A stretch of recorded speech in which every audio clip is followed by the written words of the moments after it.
Kita melanjutkan pembahasan kita dari pembacaan hadis-hadis Sahih Al-Bukhari.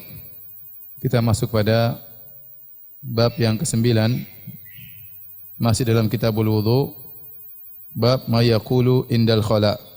Bab tentang apa yang diucapkan seorang tatkala buang hajat. Al-khala maksudnya adalah tempat buang hajat, ya. Asal dalam bahasa Arab al-khala artinya sesuatu yang kosong, ya, tempat yang kosong. Karena dahulu orang Arab zaman dahulu mereka tidak punya toilet dalam rumah, sehingga kebiasaan mereka kalau mereka hendak buang air mereka pergi ke tempat al-khala, tempat yang kosong. Dinamakan al-khala karena tempat tersebut jika tidak digunakan untuk buang air tetap kosong, tidak dihuni, sehingga jadi istilah al-khala, maksudnya adalah tempat buang air. Seperti kita orang Indonesia, kalau buang air kita bilang mau ke belakang, meskipun WC-nya di depan, ya. Kita bilang mau ke mana? Mau ke belakang. Sudah jadi istilah dan itu bagus. Kita katakan mau ke belakang, ya. Oleh karenanya menjaga tutur kata yang baik itu dituntut dalam syariat. Oleh karenanya kotoran mereka namakan dengan al-ghaid. Al-ghaid itu asalnya juga adalah tanah yang landai, yang rendah, yang digunakan untuk buang air. Jadi tanah terbuka tapi dia rendah sehingga orang kalau ke situ bisa tertutup dari pandangan dan dia buang hajat di situ. Asalnya tanah yang rendah, ya. Kemudian jadi istilah untuk kotoran itu sendiri disebut dengan al-ghaid.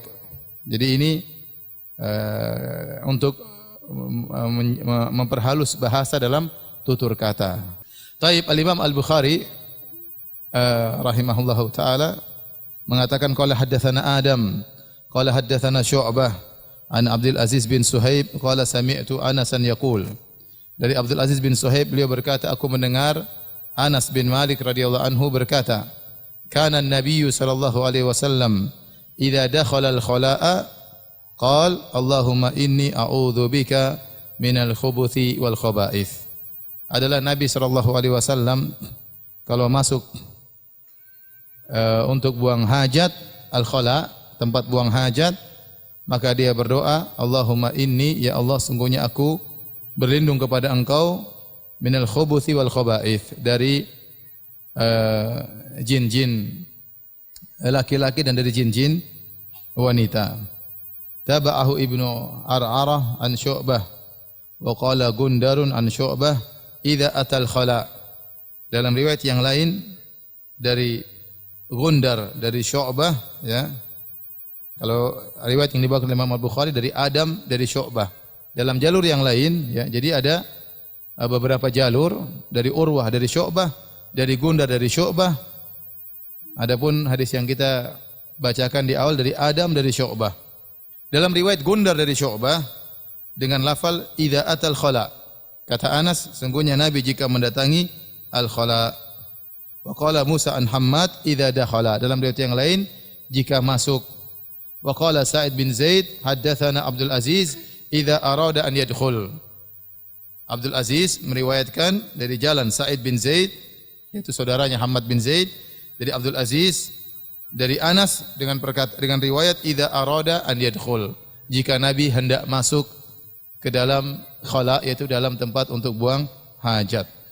Kita lanjutkan hadis berikutnya. Bab wad'ul ma' indal khala.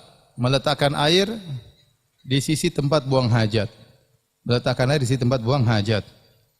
Dari Al-Imam Al-Bukhari berkata, qala haddatsana Abdullah bin Muhammad, qala haddatsana Hashim bin Al-Qasim, qala haddatsana Warqa an Ubaidillah bin Abi Yazid.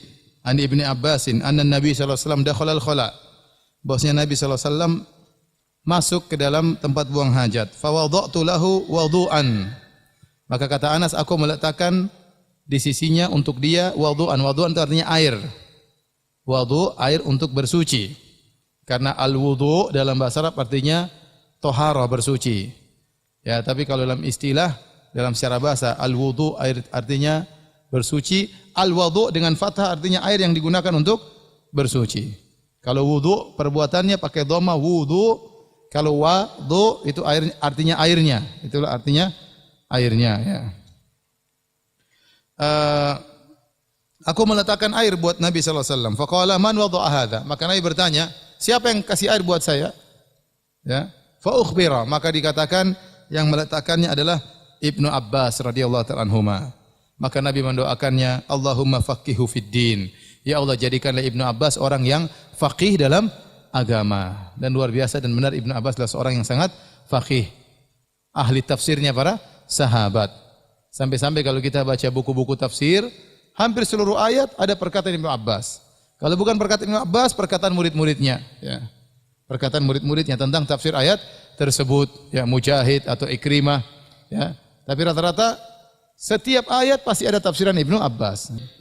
Kita lanjutkan hadis berikutnya. Bab la tustaqbalul qiblatu bi ghaitin aw baulin illa indal bina jidarin aw nahwihi. Bab tidak boleh menghadap kiblat tatkala buang air besar atau buang air kecil kecuali dalam bangunan. Kecuali dalam bangunan seperti ada pembatas seperti dinding atau semisalnya. Al-Imam Al-Bukhari berkata, qala haddatsana Adam, qala haddatsana Ibnu Abi Dhi'b, qala haddatsana Az-Zuhri an Atha bin Yazid Al-Laitsi an Abi Ayyub Al-Ansari radhiyallahu taala anhu. Kata Abu Ayyub Al-Ansari, qala Rasulullah sallallahu alaihi wasallam, Rasulullah sallallahu bersabda, "Idza ata ahadukumul ghaita." Jika salah seorang dari kalian buang air besar, fala yastaqbil qiblata wala yuwalliha dhahrahu. Maka jangan dia berhadap kiblat dan jangan dia jadikan kiblat juga di belakangnya. Syarriku au gharribu, akan tapi hadaplah ke timur atau hadaplah ke barat. Ya, karena Nabi berbicara dalam konteks terhadap penduduk kota Madinah. Penduduk kota Madinah itu kiblatnya ke arah selatan. Maka Nabi mengatakan kalau kalian buang hajat, maka jangan menghadap ke selatan ke arah kiblat. Jangan pula menghadap utara membelakangi kiblat, tapi hadaplah ke timur atau ke barat.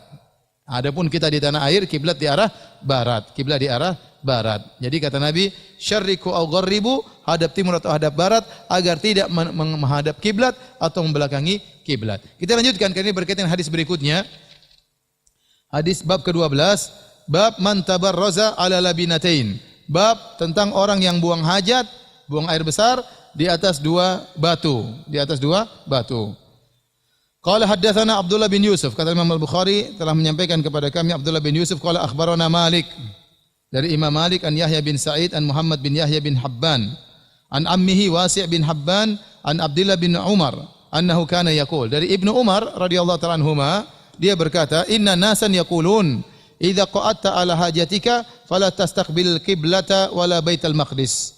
Sungguhnya orang-orang berkata, jika engkau duduk untuk buang hajat, maka jangan menghadap kiblat dan jangan juga menghadap Baitul Maqdis. Itu jangan menghadap kiblat, jangan membelakangi kiblat. Karena kalau menghadap kiblat menghadap kota Mekah, kalau membelakangi otomatis menghadap apa? Baitul Maqdis. Orang-orang bilang demikian, tapi dia bantah. Ya. Faqala Abdullah bin Umar, maka Ibnu Umar berkata, laqad irtaqaitu yauman ala dhahri baitin lana. Suatu hari aku pernah naik di atas atap rumah kami, yaitu rumahnya Hafsah, kakaknya Ibnu Umar, istrinya Nabi SAW. Faraitu Rasulullah SAW ala labinataini mustaqbilan Baitul Maqdis lihajatihi. Maka aku melihat, tidak sengaja aku melihat Nabi SAW sedang buang hajat di atas dua batu sambil menghadap Baitul Maqdis, yaitu membelakangi kiblat, menghadap Baitul Maqdis. Wa qala la'allaka minal ladina yusalluna ala awraqihim faqultu la adri wallah. Ya. Maka Ibnu Umar berkata, bisa jadi engkau termasuk orang-orang yang salat di atas aurak, itu pantat-pantat mereka. Maka aku berkata la adri wallah. Orang itu berkata, maka dia yang satunya menjawab, saya tidak tahu demi Allah.